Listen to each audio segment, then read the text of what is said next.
So listen, you wake up one morning to a message that changes everything.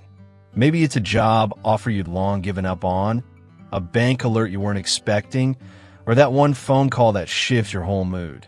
Just yesterday, you were figuring out how to stretch your last coin, and now it feels like life is finally smiling at you. But isn't it strange that life can turn so fast, almost like it's been watching you, waiting for the right moment to surprise you? And while you soak in the joy of this sudden shift, a quiet voice inside starts to whisper, "Was this luck, or have I been unknowingly planting seeds all along?" The unpredictability of life is one thing we may never fully understand. One moment, you have nothing.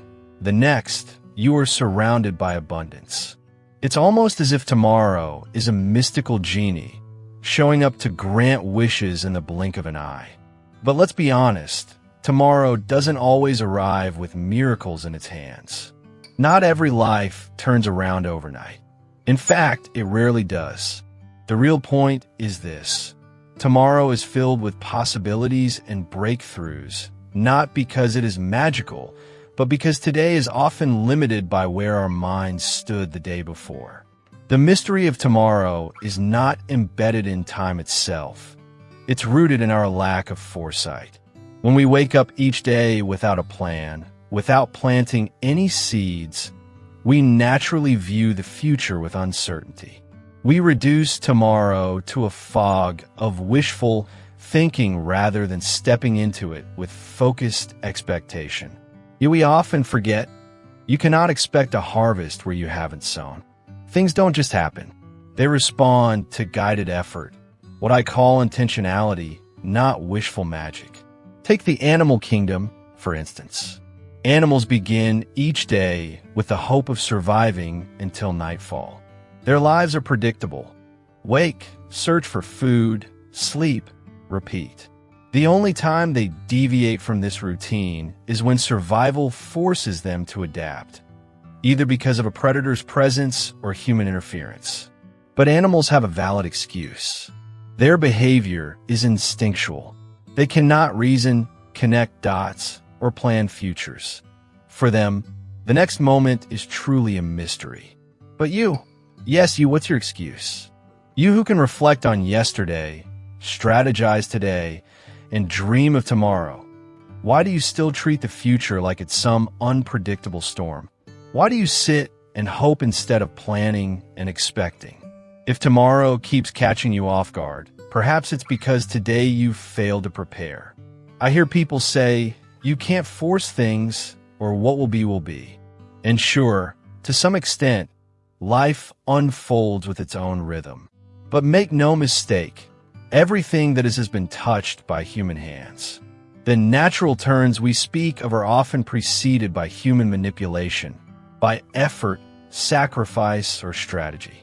That phrase, what will be, only makes sense after you've done your part. You apply for the job, you study for the exam, you pursue the dream, you sell your vision to the woman you love, and then you leave what you can't control to chance. That's how the real world works. Still, many people are too quick to accept circumstances as they are. This is how it's always been, they say. This is just how life is. But we forget there were people before us who made those conditions what they are today.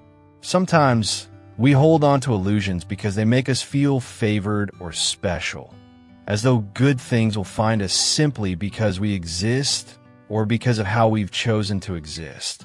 But what if the things you're waiting on only became available because someone else didn't want them? What if someone elsewhere deliberately gave it up?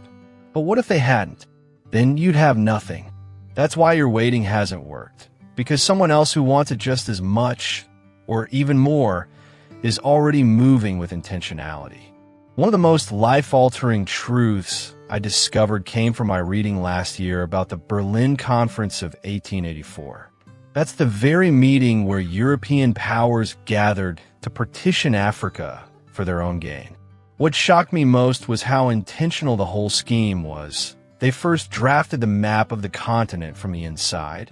On paper, long before they physically took the land. That was intentionality at its rawest form. And let me tell you, these European powers weren't sitting around wondering how Africans would feel about their decisions. They weren't second-guessing themselves or hesitating because of the number of lives and cultures they would disrupt. No, they had a goal: to conquer and claim Africa's riches. And that goal consumed their minds more than any concern for the people they'd be displacing. If anything, they believed their ambition justified their audacity. And that's the kind of unflinching focus intentionality demands. One that is so clear, so deeply rooted in purpose, that it drowns out the noise of opinions and imagined judgments. I say all of this discovery shook me because I had always thought some things just are that they were somehow destined to be. But that moment forced me to understand the depth of the phrase "to be." It doesn't only mean something exists. It means something has been made to exist. Someone somewhere made it be. That someone was a human being. So if people are out there shaping the world to suit their desires, why can't you shape yours? You can't afford to drift through life hoping for good things while others are expecting their effort to bear fruit. They're not sitting around. They're working, planting, plotting. This is what separates wishful thinking from reality: intentionality. You don't just want it, you show it. You don't just desire it, you pursue it. It's like trying to win the heart of a beautiful woman. She may like you initially, but she still wants proof. Something to show that your words carry weight, that your vision is worth following. Similarly, everything you want in this life already wants you back, but it expects you to come for it. Wanting is not enough. Proving your want makes the difference. That's why you must rise above hoping and learn to expect, because expectation is grounded in effort. With the story of the Berlin Conference, those Europeans wanted Africa's wealth, and they left nothing to chance. They had blueprints, strategies, even contingency plans. And yet, with all that preparation, their conquest was still met with resistance, hardships, and setbacks. But they pushed through because they wanted it. Their example might be harsh, even brutal, but it demonstrates a truth. When your level of intent is strong enough, even obstacles respect your will. Now think. What you want in life is nowhere near as grand as conquering a continent. So what's holding you back? What's stopping you from taking that course? From applying for that job? From switching paths or confessing your feelings to someone? What's your excuse?